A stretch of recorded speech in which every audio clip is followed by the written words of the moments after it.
Baspa supremo Mayawati ने अपना उत्तराधिकारी तो भतीजे आकाश आनंद को बनाने का ऐलान कर ही दिया है और ये कोई चौंकाने वाला फैसला भी मायावती का नहीं रहा।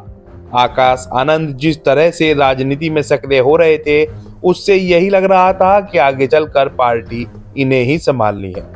लेकिन आज बसपा किस हालत में है, शायद ही मायावती ये स्वीकार करने को तैयार है। ऐसा बचेगा क्या जिसे आकाश आनंद संभालेंगे? आज के दौर में जब सत्ता के शीर्ष नेता घर घर गली गली जाते हैं, शीर्ष नेताओं से मेरा मतलब प्रधानमंत्री नरेंद्र मोदी और गृह मंत्री अमित शाह से है। अन्य पार्टियों चाहे कांग्रेस, सपा और अन्य दल के नेता हों, वो भी जनता के बीच किसी न किसी रूप में बने रहते हैं।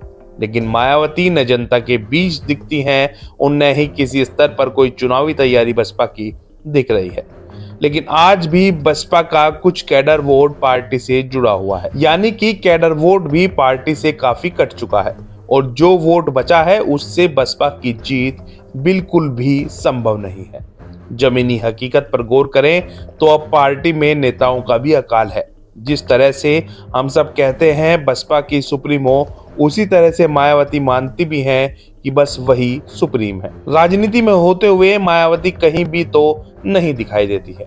कोई बयान भी कभी कभी आता है और वो भी बहुत सीमित। इसके बावजूद बसपा की छप्पर फाड़ जीत की उम्मीद मायावती को हमेशा रहती है। मायावती के लिए मध्य प्रदेश, राजस्थान और छत्तीसगढ़ के परिणाम भी बड़ा सबक है।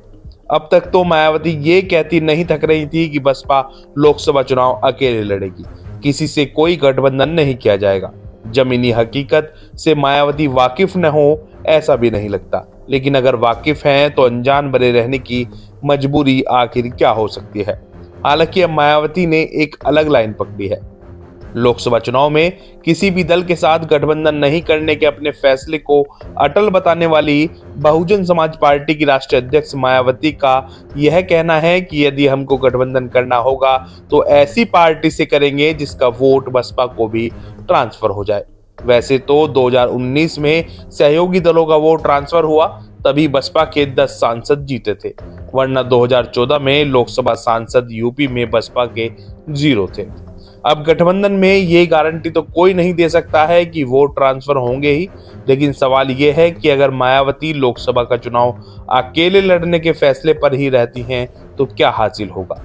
मायावती ने यह भी कहा है कि गठबंधन में सकारात्मकता कम और नकारात्मकता ज्यादा है, ऐसा लोगों का मानना है। यूपी में तो इसका तजुर्बा बहुजन मूवमेंट के हित में कड़वा और खराब रहा है। पार्टी का प्रयास बहुजन समाज के विभिन्न अंगों को आपसी भाईचारा के आधार पर जोड़कर उनकी राजनीतिक शक्ति डॉक्टर अंबेडकर की सोच के मुताबिक विकसित करने की है।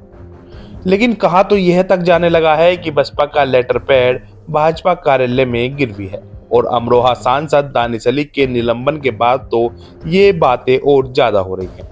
यूपी में समाजवादी पार्टी और राष्ट्रीय लोकदल समेत कई दल हैं जो इंडिया गठबंधन में है। वो इसलिए है क्योंकि उन्हें पता है कि राजनीति में वक्त की जरूरत आज क्या है, जबकि यूपी में मुख्य विपक्षी दल सपा ही है। राजनीतिक विश्लेषकों का मानना है कि बसपा की रीढ़ यानी कि कार्यकर्ता भी निराश और हताश है। कारण हार से ज्यादा पार्टी की निष्क्रियता भी है। पार्टी में जान फूंकने के लिए बसपा को गठबंधन का हिस्सा बनना चाहिए। जरूरी नहीं है कि इंडिया गठबंधन में बसपा आए।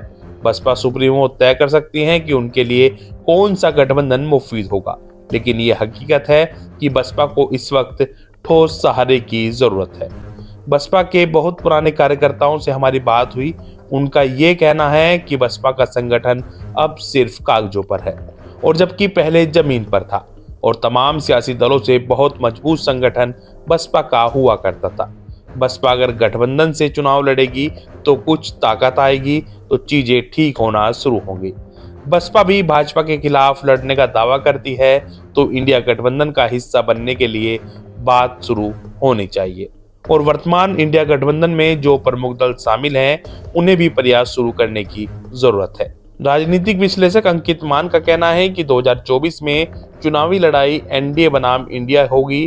खासकर उत्तर भारत में तो यही तस्वीर उभर कर आ रही है। लेकिन इंडिया गठबंधन में बसपा को लाने के खिलाफ समाजवादी पार्टी खुलकर खड़ी हो गई है, क्योंकि बसपा की लगातार बयानबाजी से अखिलेश यादव के तेवर तल्ख हैं। इंडिया गठबंधन की 19 दिसंबर की बैठक में सपा की ओर से साफ कहा गया कि कांग्रेस बसपा से बात कर रही है या नहीं। फिलहाल तो बसपा का गठबंधन में आना बेहद मुश्किल दिख रहा है।